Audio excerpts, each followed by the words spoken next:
Hi, I am Madonna.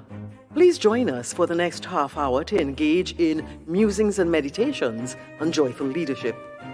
These are weekly conversations for and with professionals, entrepreneurs, and business owners. I'm Alicia. We will commune about biblical leadership and communication perspectives, principles, and practices that promote joy, justice, and prosperity in the marketplace. Be a joyful leader communicator.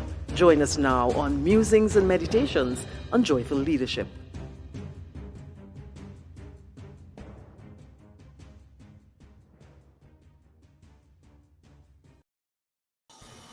Hi, welcome. It's awesome, eh? Welcome to today's Musings and Meditations, wherever you're joining us from. And I'm Madonna Doyle, and I do not take it for granted being in your space, whether it's your workplace, your home, your vehicle, wherever you are. And let me just take the opportunity to pronounce a blessing, joy, prosperity, peace in your workplace today. Alicia. Hi, Madonna, and a pleasant good morning to all of our beautiful viewers. We thank you again for tuning in with us this morning. And of course, I am your co-host, Alicia Bruno. And together with Madonna, we would muse and meditate on the application of biblical principles and practices in our daily workplace settings. And of course, as the time progresses, you can take part in musings and meditations, post your comments, your questions, or even a prayer request for your business. And of course, we will respond. Dr. Eddison Doyle, CEO of the newest medical center in South Trinidad. He is back with us today, musing and meditating with us. And it's great to have you back, Dr. Doyle. Welcome. Yeah, good morning, and it's a pleasure to be here and in your Pleasure presence. to have you here.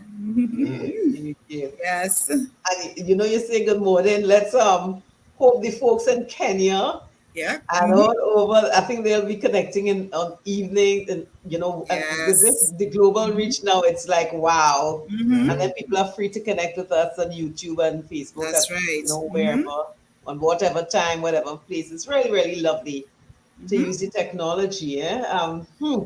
Hey, Dr. Doyle, and I tell everybody, full disclosure, you're my brother-in-law, so I have the privilege of saying Edison. Not a problem. Edison, you shared with us the last time that your wife gave you a scripture Right. that has been like the guidance star for your life. It's Proverbs 22:29. And in the traditional King James Version of the Bible, it says, "Seest thou a man diligent in his business, he shall stand before kings, he shall not stand before mean men." And, we rarely get into the life of successful CEOs like yourself. You said your wife gave you that scripture. So tell us a bit about how your wife and your family, how your wife and family have been integral and integrated into your successes as a business person.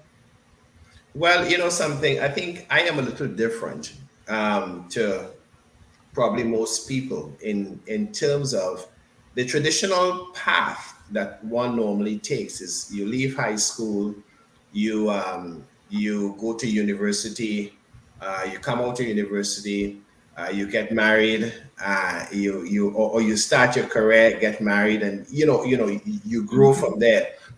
But my experience was a little different in terms of I got married right out of high school, actually. I got married at 18 years. We were 18 Wow. years. So therefore, and this year is 48 years. So really, it was always a journey together. All right. So there wasn't I started first and then, she appeared on the scene. So we always did everything. We always did everything together. And literally all my studies, it was while married. My degrees, my professional degrees, etc. I was married while I while I attended school. So we have always worked together. We have gone through the rough times together, gone through the difficult moments together. So it was more of a collaborative journey rather than an individual journey in the first instance, and then the wife comes in afterwards. So as such, she was always integrally involved in anything I do, and she played her role in whatever, in whatever area she could have done. So she was always there with me. And I think, looking back at it now, if I had to do it anyway different, I mean, I certainly would not have done it different. I mean, I certainly would not do it anyway different. So when I say that she provided that to me, she was like my cheerleader.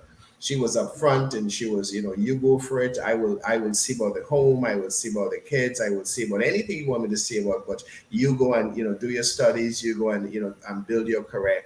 And right now, in all honesty, she's enjoying the fact that those decisions were made on her part and also on our part. That's a mouthful. Oh my gosh. Wow. That's rare. 48 years of marriage to the Yes. same person, Mhm. and growing teenage 20s, 30s, 40s, 50s. Wow. Hey, hats off.